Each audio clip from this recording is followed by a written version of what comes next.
지난 시간에 이어서 오늘은 고린도전서 12장 12절부터 31절까지 말씀을 나누도록 하겠습니다. 지난 시간에는 우리가 12장에서 바울이 영적인 은사 문제를 다루는 것을 보았습니다. 고린도 교회가 왜 분열을 했느냐? 그 믿는 사람들이라고 하지만 그 속에 시기와 질투가 있었어요.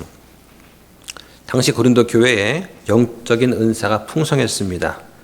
사람들은 성령께 받은 이 은사를 남용을 했어요. 그래서 은사, 선물이라고 하는 거, 이것은 불신자를 회개하게 하고 복음의 전파를 위해서 초대 교회 그 사역자들 그리고 교인들한테 부과해야 된 특별한 직책과 어떤 권능을 말하는 것입니다. 구원을 위해서 은혜가 주어지고 다른 사람의 유익과 또 구원을 위해서 또 은사, 선물이 주어졌습니다. 구원받기 전에 그들은 모두가 이방인이었습니다. 하나님의 특별한 백성이 아니라 하나님이 없는 소외된 그런 백성들이었습니다. 그들은 말 못하는 우상한테 절을 했었고 헛된 상상, 무지를 악용하는 이방 사제 영향으로 우상에 빠져서 섬기던 그런 자들이었죠. 한마디로 영혼의 자유가 없는 사람들이었습니다. 종교심에 얽매여서 행위를 통한 구원에 목말라 하던 그런 사람들이었습니다. 자, 그런데 구원을 받고 성령 받으니까 어떻게 됐습니까? 하나님 영으로 예수님을 나의 주님이십니다 라고 고백을 하게 되었습니다. 하나님을 아버지라고 부르면서 그리스도와 공동 상속자의 신분으로 바뀌었습니다. 그래서 하나님의 백성, 하나님의 자녀가 되었죠. 그들은 모두가 예수님께서 나의 주님이십니다 라고 고백을 하게 되었습니다. 많은 사람 앞에서 이 진리를 시인하고 심지어 죽기까지 그 믿음을 유지했고 오직 주님만을 위해서 의지하며 살아가는 그런 일을 살았죠. 이것은 모두가 성령의 그러한 도우심, 어떤 성화 없이는 불가능한 일이었습니다. 성령님께서 우리 삶에 역사하지 않으면 우리가 주님께 순종하는 것 어렵습니다. 의지하고 주님만 믿고 산다는 것 불가능합니다. 그리스도를 나의 주님이십니다 고백하는 것 그건 불가능한 거예요. 예수님께서 우리의 주님이십니다 말하는 것은 내 힘이나 내 생각이나 내 용기로 될 수가 없고 오직 성령님만으로 가능한 것입니다. 그래서 성령의 은사들은 같은 한 성령에서 나왔지만 여러 가지가 있는 것입니다. 그 중에는 사라진 은사가 있고 지금도 존재하는 그런 은사가 있습니다. 모든 사람 각자한테 성령님께서 은사를 주셨습니다.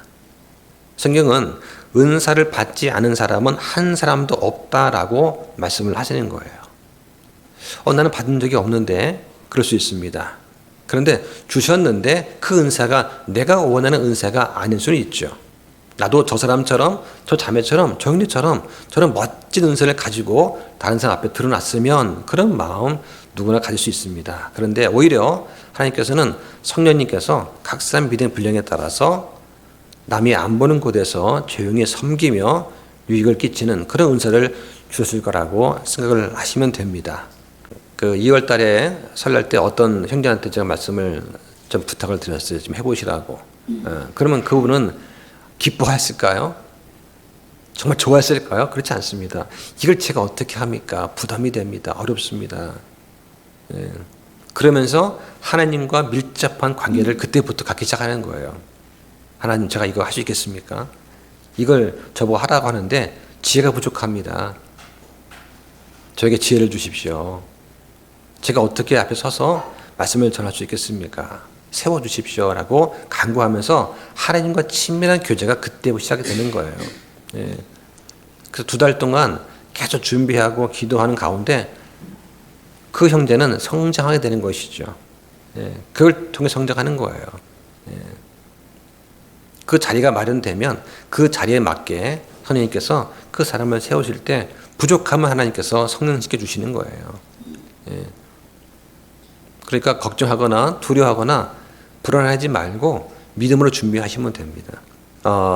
이 각 사람한테 은사를 주신 목적은 그 성도를 유익을 주기 위한 것입니다. 모든 사람이 유익을 위한 거예요.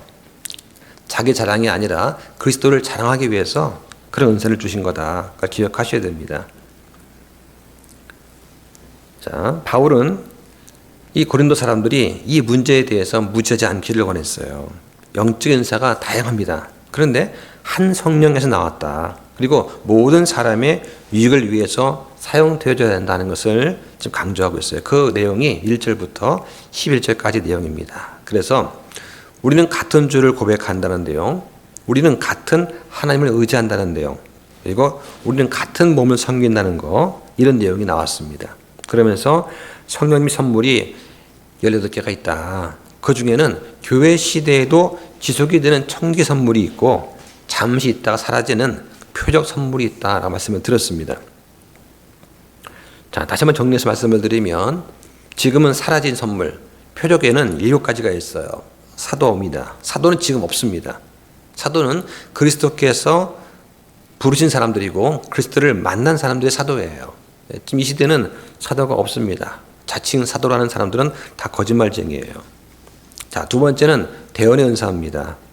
대언은 예언을 포함합니다. 그런데 성경이 완성되면서 이 대언, 예언의 은사는 사라졌습니다. 지금은 예언을 받아서 성경을 더 쓴다든가 이런 사람은 없어요. 다만 성경 말씀을 대신 전한다는 설교자 입장에서의 대언은 살아있습니다. 그럴 때는 있다고 볼 수 있죠. 자, 그 다음에 기적의 선물입니다. 기적의 선물, 병고침 선물 다 마찬가지입니다. 지금 존재하지 않습니다. 또 타언어, 방언이죠. 그 다음에 방언을 통역하는 것도 이 시대에 없습니다. 방언한다고 또 방언도 어떤 분은 2가지 있다고 말을 해요. 진짜 외국어 타언어 방언도 있고 하나님과 나만 통할 수 있는 그런 신비적인 방언도 있다라고 하는데, 그런 방언이 있다 그러면 그 사람은 하나님과 단둘이 조용히 방에서 하시면 됩니다. 그런 걸 받았다고 믿으면 그러면 그 사람은 개인적 주님과 교통하면 되겠죠. 그거를 많은 사람 앞에서 나 방언 받았다라고 자랑할 필요는 없습니다. 자, 그런데 당시에는 그런 방언이 필요했고 또 있었습니다. 그러니까 서로가 눈에 가장 드러나는 방언, 인사가 뭐예요? 방언 아닙니까? 그러니까 방언 못 받으면 나 구원 못 받은 거 아닌가 이런 착각까지 할 정도였다는 얘기죠.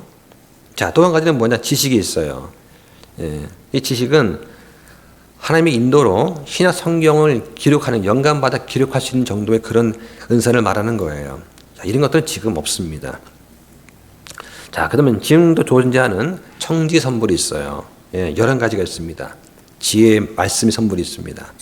그죠? 영적인 원리를 현 시대 문제에 적용하는 그런 은사가 있어요.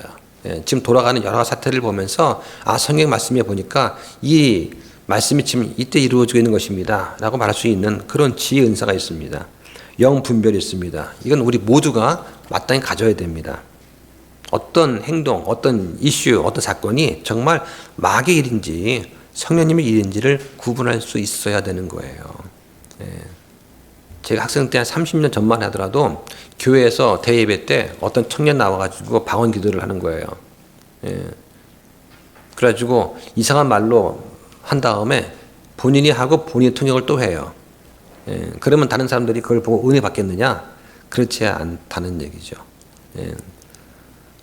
방언하지 말라니까 앞에 나와서 방언한 다음에 본인이 통역을 하는 거예요. 통역은 다른 사람이 하는 겁니다. 그래야 신빙성이 있는 거예요. 내가 방언하고 내가 통역하는 건 아닙니다. 그러면 방언할 이유가 없지 않습니까? 내가 통역해 말하는데 통역만 말하면 되지 왜 방언까지 합니까? 그건 자기를 드러내는 것밖에 안 되죠. 그것 때문에 교회가 술렁이고 또 많은 사람이 또 시험당하고 교회를 나가기도 하고 그런 일이 있다는 거예요. 은사는 교회를 하나로 뭉치게 하고 세워주는 것이지 그걸 인해서 교회가 나누어지고 실족하게 된다면 그는 마귀의 일입니다. 자, 또 주는 은사가 있습니다. 우리 가운데 이 주는 은사 있는 분이 계세요. 다른 사람을 위해서 남 모르게 큰 돈과 시간을 희생하면서 주는 그런 은사가 있어요.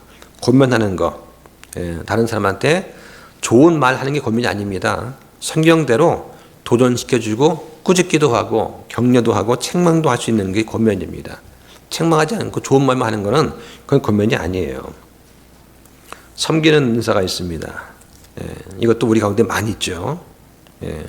아마 대표적으로 집사 형제님이 가장 섬길 거예요. 또 우리 섬김이들도 있습니다. 긍휼을 베푸는 것이 있습니다. 아픈 사람, 고통받는 사람을 남보다 특별하게 애통해 하면서 같이 슬퍼하고 아파하면서 그들을 위해 기도하고 도와주는 그런 은사가 있죠. 다스리는 것, 이게 행정적인 능력입니다. 또 믿음의 은사가 있습니다. 하나님께서 정말 우리 교회를 통해서 뭔가 큰 일을 이루어질 거라고 믿고 그 믿음으로 계속 기도하는 것.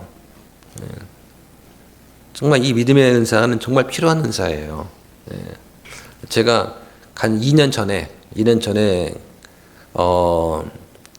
제가 믿음으로 좀 힘들어질 때 저를 위해서 함께 교제하면서 저를 세워줬던 그런 형제가 있어요. 거의 한 달에 한 번씩 만나가지고 저한테 이제 식사를 대접하면서 믿음적인 교제를 나눠주고 자꾸 저를 세워주려고 하고 기도해주고, 처음엔 이 형제가 왜 그러나 했는데 지나가 보니까 이 형제가 이런 은사가 있는구나, 그걸 알게 되었습니다. 자, 또 가르치는 은사가 있습니다. 또 복음 선포자, 목사님, 교사가 있어요. 자, 가르치는 은사는 우리 모두가 사모를 해야 됩니다. 가르치는 은사. 그래서 여러분들이 먼저 배웠고 또 잘 배웠으면 새로운 사람들, 연약한 형제들 가르치고 세워줄 수 있어야 되겠죠. 복음 선포자와 목사님, 교사는 은사가 아니라 그 사람 자체가 교회에 주신 선물이에요. 성경은 그렇게 말씀을 합니다. 자, 오늘 본문의 12절부터 보겠습니다. 자, 12절과 13절에 보면은 우리 모두가 같은 침례를 받았다 하는 내용이 나오죠. 자, 읽어보겠습니다. 몸은 하나인데 많은 지체를 가지고 있고 그 한 몸의 모든 지체가 많아도 한 몸인 것 같이 그리스도께서도 그러하시니라. 우리가 유대인이든 이방인이든 매인자든 자유로운 자든 모두 한 성령에 의해 침례를 받아 한 몸 안으로 들어왔고 모두가 마시게 되어 한 성령 안으로 들어왔느니라. 네, 모두가 마시게 되어. 자, 마셨다는 말이 뭘까요? 성령님을 마시라는 뜻입니다. 성령님을 마시게 된다는 뜻이에요. 그래서 한 성령 안으로 들어왔다. 그래서 그리스도의 역사가 바로 나의 역사가 되는 거예요. 그리스도의 어떤 고난받은 것, 십자가의 돌아가심과 고통, 이런 모든 것들이 내 역사가 되어야 되는 것입니다. 그래서 우리는 예수님 믿을 때 우리 옛사람이 십자가에 똑같이 못 박혀 죽은 거예요. 자, 바울이 지금까지 11절까지 말씀을 다 설명한 다음에 그 고린도 교인들 가운데서 은사를 받은 형제들한테 그들의 해야 될 의무가 있다라고 말을 하는 거예요. 그러면서 그리스도의 교회를 인간의 몸에 비유를 이제 앞으로 하게 됩니다. 그래서 머리와 지체의 관계처럼 그리스도의 교회는 한 몸이에요. 바울은 소아시아에 있던 자신, 그리고 고린도에 있는 성도들이 떨어져 있지만 같은 한 몸의 지체다라고 말을 합니다. 먼 지역에 나눠졌기 때문에 한 장소에서 함께 모여서 예배하고 교제는 못했어요. 하지만 그리스도 안에서 한 몸을 이루고 있고 한 교회를 이루고 있다는 거예요. 이게 바로 보편적 교회, 우주적인 교회, 유니버셜 처치라고 하는 거예요. 교회는 두 가지가 있습니다. 이렇게 우리 같이 모여 있는 이 지역 교회가 하나 있고, 그리고 그리스도의 몸된 그런 교회가 있어요. 그러니까 어떤 분들은 이 우주적인 교회를 인정하지 않는 목사도 있습니다. 지역 교회만 교회고 보편적인 교회는 교회가 아니다 하는 그런 분들도 계세요. 성경은 우리가 구원받는 순간 성령께서 우리를 그리스도의 몸의 일부로 만드신다라고 말씀을 합니다. 구원받으면 누구나 그리스도의 살아있는 몸의 일부가 되는 겁니다. 구원받으면 누구나 교회의 일부가 돼요. 구원받으면 누구든지 지옥에 가지 않습니다. 대환란도 통과하지 않습니다. 성경은 교회가 그리스도의 신부로서 재림 때 온 성도와 함께 내려온다라고 말씀을 하는 거예요. 자, 이 본문에 보면은 우리를 교회로 밀어 넣어 주신 분이 한 분 계세요. 바로 하나님이시죠. 그래서 이제 그 13절에 보면은 우리가 침례를 받아서 한 몸 안으로 들어왔다 말씀을 합니다. 여기서는 사람이 주는 물침례가 아니에요. 여기서는 사람이 사람한테 주는 물침례가 아니라 성령 하나님께서 친히 주시는 그런 침례를 말하는 것입니다. 이게 성령 침례라고 하는 것이죠. 누구든지 그리스도의 몸에 들어오려면 성령 침례를 받아야 됩니다. 이 침례는 구원받으면 자연히 주어지는 거예요. 내 구한다고 해서 주는 것이 아닙니다. 성령 침대를 내가 구한다고 주는 것이 아니라 그리스도를 믿고 구원받으면 자연히 주는 거예요. 성령님께서 우리 안에 들어오시는 것을 성령 침대라고 하는 겁니다. 그래서 방언이 성령 침대다라고 하는 것은 틀린 말입니다. 성령 충만은 항상 구해야 됩니다. 성령 충만은 말씀 충만이에요. 우리가 말씀을 잘 따르면 성령으로 충만해집니다. 그래서 우리가 교리, 즉 마땅히 실천해야 될 그런 진리, 이 교리를 우리가 잘 알고 따라야 됩니다. 그런데 머리로는 교리를 잘 아는데 실천하지 않는다. 그럼 뭘까요? 그 사람은 성령 충만하다고 할 수가 없는 것이죠. 자, 그 다음에 이제 13절부터는 몸의 다양함에 대해서 설명을 합니다. 예. 그러니까 몸은 다양한 부분으로 이루어져 있습니다. 그죠? 모든 것이 다 눈이고 모든 부분이 다 손일 수는 없는 거예요. 그래서 우리 몸 또 어떤 조직체 마찬가지로 균형이 중요합니다. 각 손과 발과 눈과 입과 코의 각 기능이 자기 역할을 잘할 수 있는 그런 균형이 필요한 것이죠. 이걸 잘하면 성숙한 그러한 지체가 될 수 있습니다. 자, 14절부터 16절까지 보면은 몸이 살아서 성장하고 섬기려면 여러 가지 기능이 꼭 필요하다라고 말을 합니다. 자, 16절까지 보겠습니다. 몸은 한 지체가 아니요 여러 지체이니라. 만일 발이 이르되 나는 손이 아니니 몸에 속하지 아니한다 하면 이런 이유로 그것이 몸에 속하지 아니하느냐. 만일 귀가 이르되 나는 눈이 아니니 몸에 속하지 아니한다 하면 이런 이유로 그것이 몸에 속하지 아니하겠느냐. 네. 자, 가장 비천한 지체도 몸의 한 부분을 만듭니다. 그죠? 우리 몸에서 뭐 눈, 코, 입은 남이 잘 보니까 소중하죠. 근데 남이 보지 않는 내 발가락, 내 발톱, 그죠? 발 뒤꿈치, 이거는 소중하게 여기는 사람이 많지 않을 거예요. 예. 아마 덜 쓸모가 있지 않을까 생각이 되지만, 그렇지만 내가 손이 아니고 눈이 아니라고 해서 내 몸에 속하지 않았다라고 말할 수는 없는 것이죠. 신비한 그 몸의 모든 지체, 교회의 각 지체도 똑같습니다. 예. 자, 교회 내에서 내가 어떤 지책이 없다, 내가 어떤 은사가 없다, 그러니까 나는 그리스도께 속하지 않았다, 이렇게 말할 수 있겠습니까? 그렇지 않습니다. 그리스도의 몸 안에 있는 가장 비천하게 보여지는 그런 지체도 가장 고상한 지체만큼 똑같이 중요합니다. 그래서 모든 지체가 그리스도에게는 다 귀한 거예요. 예. 아무리 내가 온몸이 건장하더라도 발톱 하나가 삐뚤어져 있으면 걷지를 못합니다. 그럼 온몸이 고통받는 거예요. 예. 자, 그 다음에 17절부터 20절까지 한번 보겠습니다. 만일 온몸이 눈이면 듣는 곳은 어디냐? 온몸이 듣는 곳이면 냄새 맡는 곳은 어디냐? 그러나 이제 하나님께서 친히 기뻐하시는 대로 지체들 곧 그것들 각각을 몸 안에 두셨느니라. 만일 그것들이 다 한 지체라면 몸은 어디 있느냐? 그러나 이제 그것들이 많은 지체이지만 그럼에도 오직 한 몸이니라. 네, 자, 여기 보니까 10절에 온 몸이 눈이면 듣는 곳은 어디냐? 그러니까 각 몸의 지체는 차이가 있다는 거예요. 예, 차이가 있다, 다르다는 것입니다. 자, 18절에서 하나님께서 기뻐하시는 대로 지체들 그것들 각각을 몸 안에 두셨느니라고 합니다. 다 기뻐하신다는 거예요. 예. 다 그것이 한 지체라면 몸은 어디 있느냐? 그러니까 우리 몸에는 여러 지체가 있습니다. 또 모양과 역할이 다 다릅니다. 하지만 몸은 한 몸이죠. 눈이 두 개고 팔이 두 개고 다리가 두 개입니다. 그래야 아름답지 않겠습니까? 하나님께서는 특별한 목적을 가지고 몇 사람을 또 교회에 세우셨습니다. 18절에 보니까 하나님께서 친히 기뻐하시는 대로 두셨다라고 합니다. 그러니까 우리 몸의 지체는 하나님께서 원하시는 대로 위치와 능력이 정해져 있습니다. 예. 성경에서 말씀하시는 게 뭐냐면 여러분은 스스로 교회 안으로 들어온 게 아니라고 하는 거예요. 우리가 교회의 회원이 된 것은 여러분이 스스로 된 게 아닙니다. 여기서 말하는 교회는 지역교회가 아니고 하나님의 교회, 보편적 교회를 말하는 것이죠.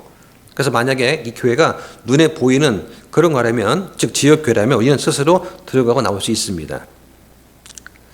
그런데 지금 여기서 말씀하고 있는 그리스도의 몸으로서 교회는 우리가 스스로 들어가거나 나올 수가 없어요. 주님께서 교회로 불러주셔야만 올 수가 있는 것입니다. 그러니까 아무도 다른 지체와 자신을 비교할 필요가 없는 거예요. 다 중요합니다. 다만 차이가 있을 뿐이죠. 자, 그럼에도 불구하고 다른 사람한테 좀 주목을 받고 드러나는 은사에만 관심을 두는 그런 사람들이 많습니다.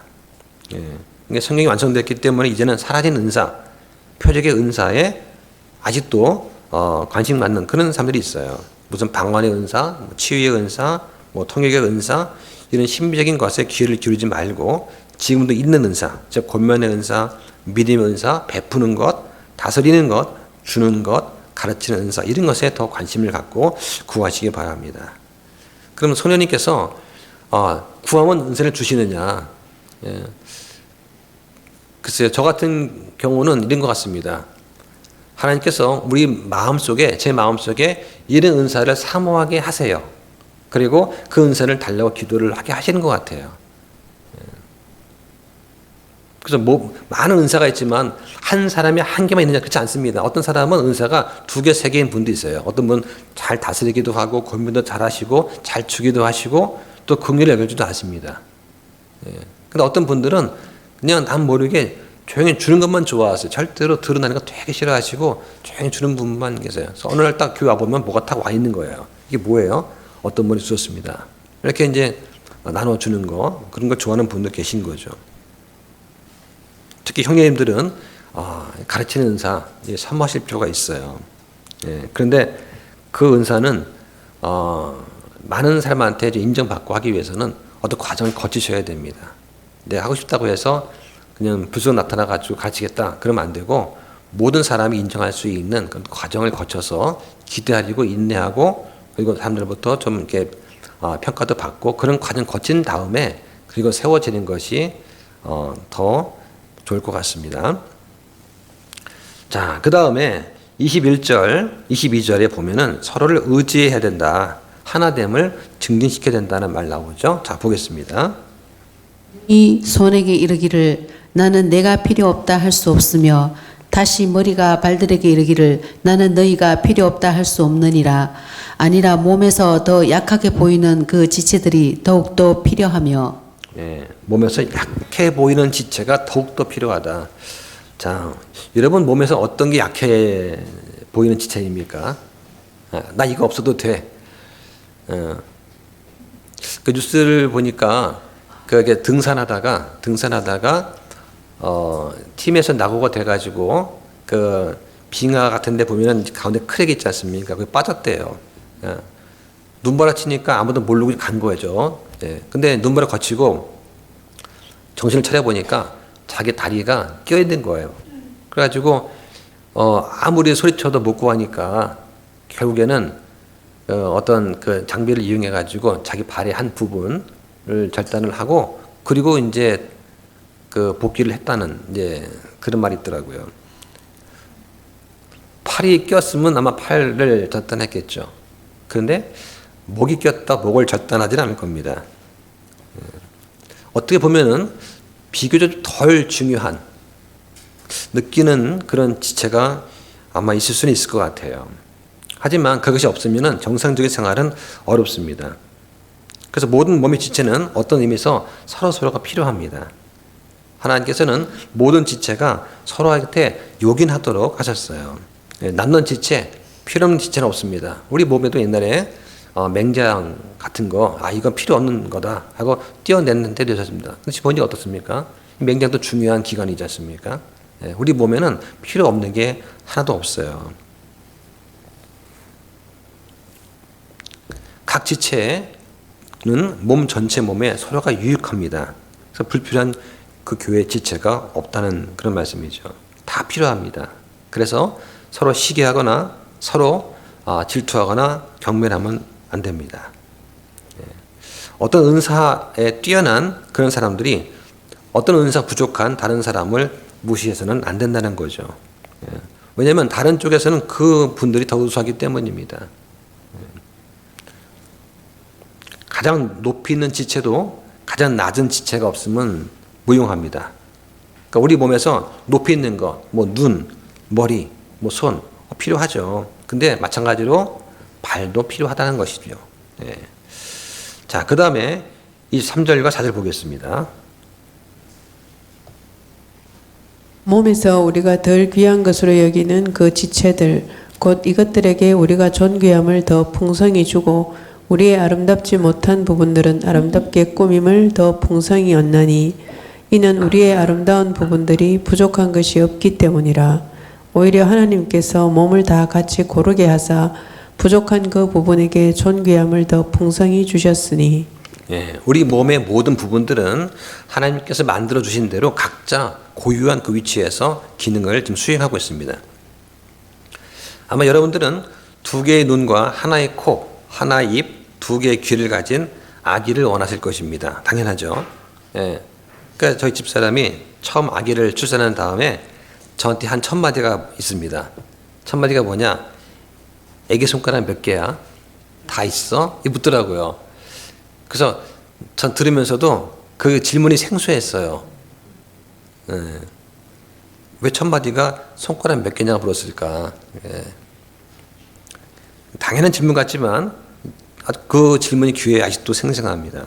엄마 입장에서 아기가 온전하고 모든 지체가 잘 움직이는가 하는 것은 정말 당연한 질문일 것입니다.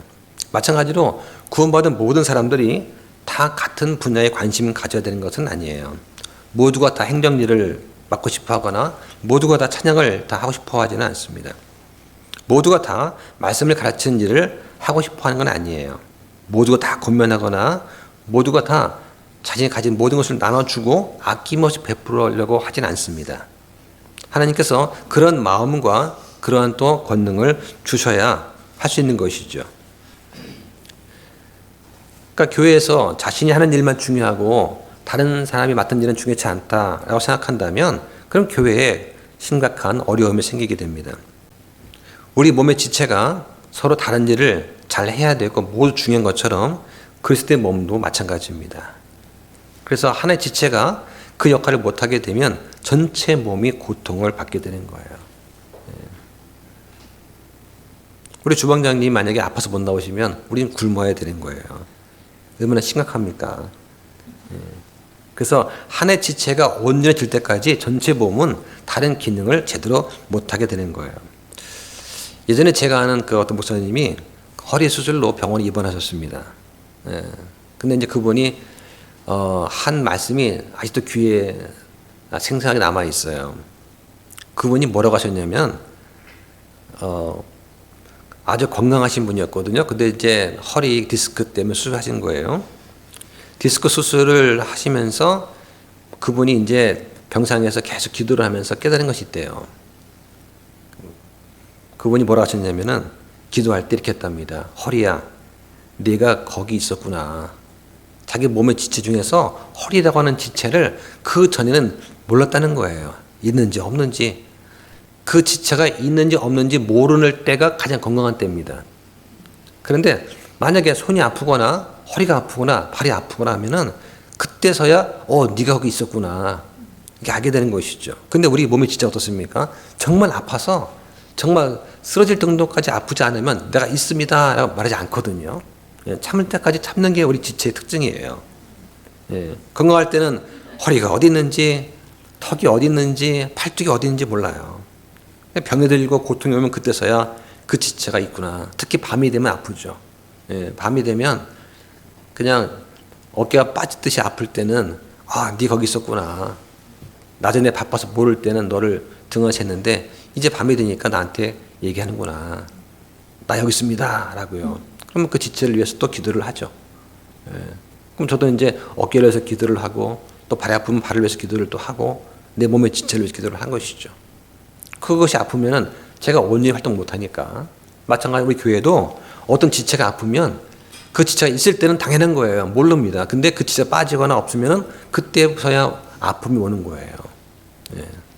그 지체가 빠졌는데 아프지 않다 그러면은 그 사람은 우리 지체가 아니었던지 아니면 내가 그 몸의 지체가 아닌 거죠. 우리 몸의 모든 지체가 다 중요합니다. 하나님께서는 우리를 그리스도 몸의 일부로 만들어 주셨습니다. 그걸 기억하셔야 돼요. 또 그 사실에 감사해야 됩니다.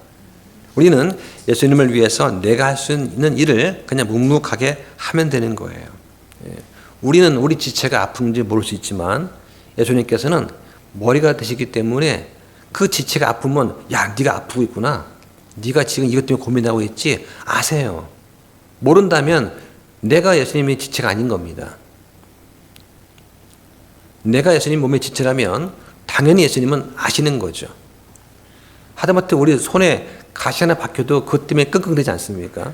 그러면 예수님 몸의 지체인 우리가 아파하면 힘들어하면 머리가 되시는 예수님께서 얼마나 그거를 잘 고통을 아시고 위에서 기도해 주시고 치료해 주시고 또 잘못하면 중보하시지 않겠습니까?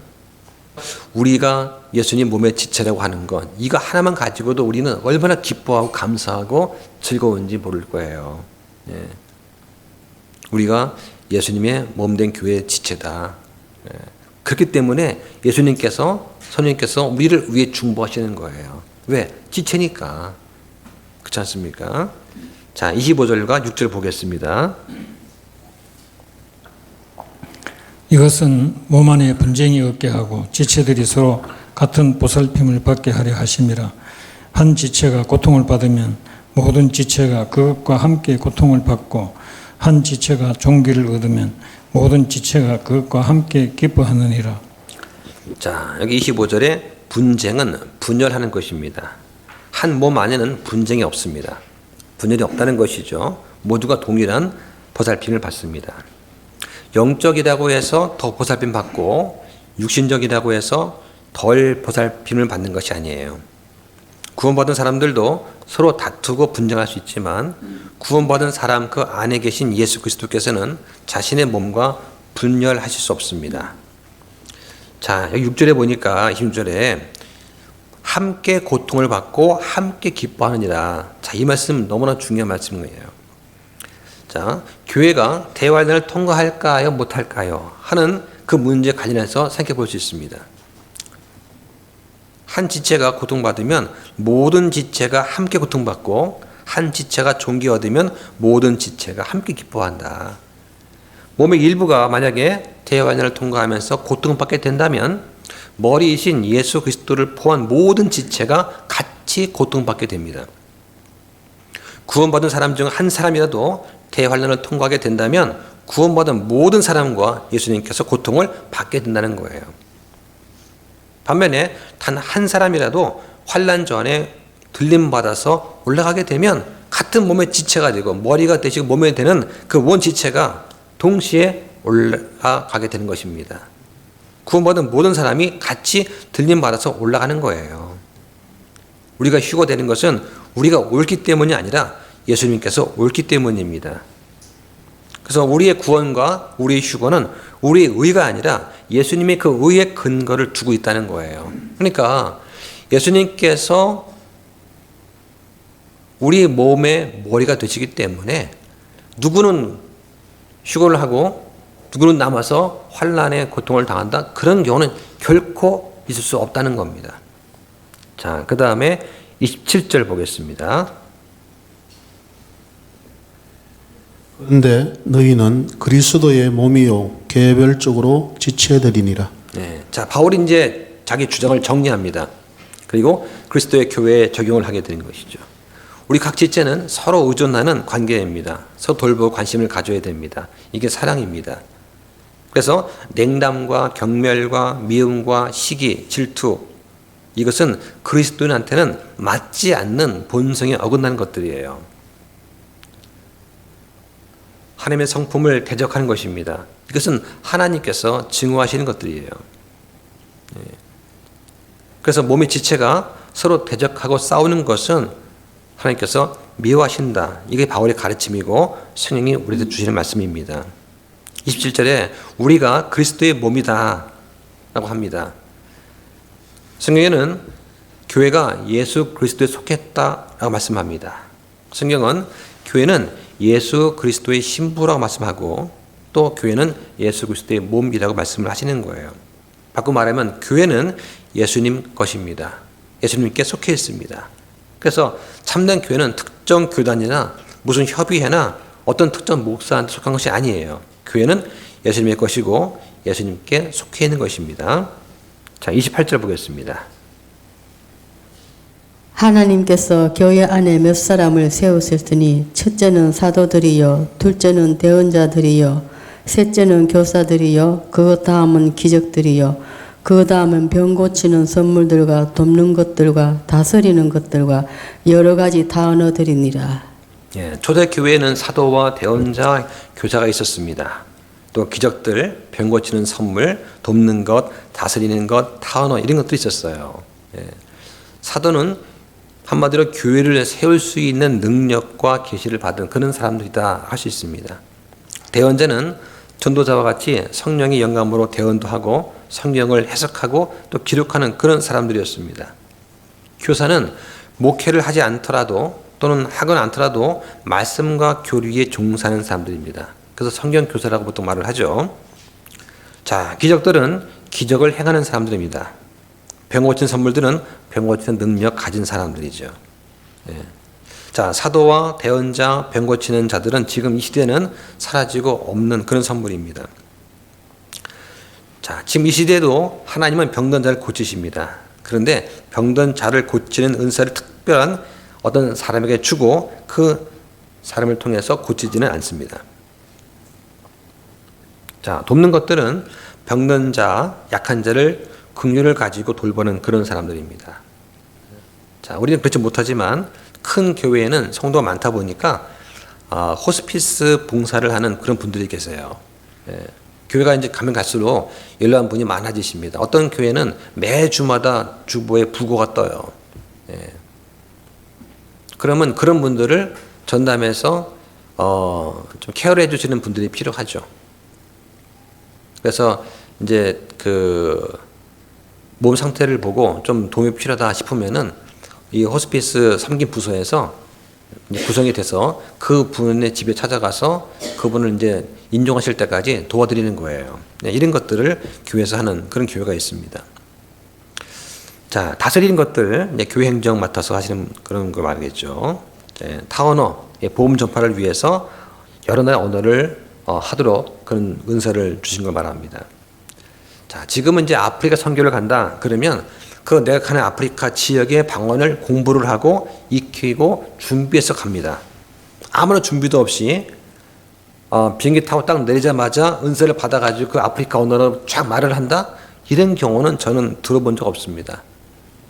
자, 그 다음에 29절과 30절 보겠습니다. 모두 사도이겠느냐? 모두 대언자이겠느냐?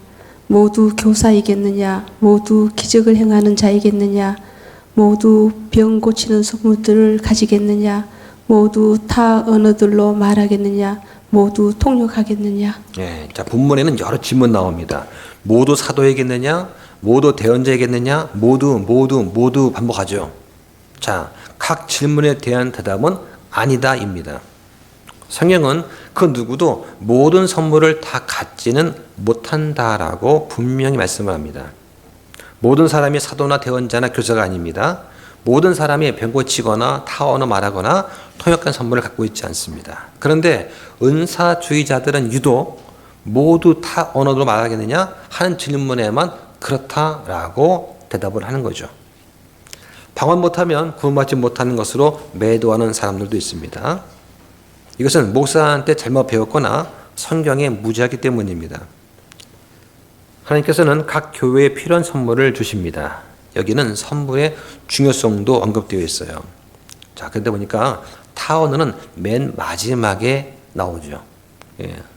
여러 선물 중에서 이 방언은 칭찬받기는 쉽지만 듣는 사람한테는 덕이나 유익이 없는 그런 선물입니다. 그래서 14장에 가보면은 고린도 교인들이 이 방언의 은사를 아주 중요하게 여겼어요. 사람들은 가장 가치가 없는 것을 가장 중요하게 여기는 그런 경향이 있습니다. 그래서 자기의 잘못을 깨닫게 해서 정신을 차리도록 하는 게 지금 바울이 쓴 편지를 쓴 목적이 되겠습니다. 사도나 대언자, 교사는 모두 한 몸에서 한 부분을 이루고 있는 그런 사람들입니다.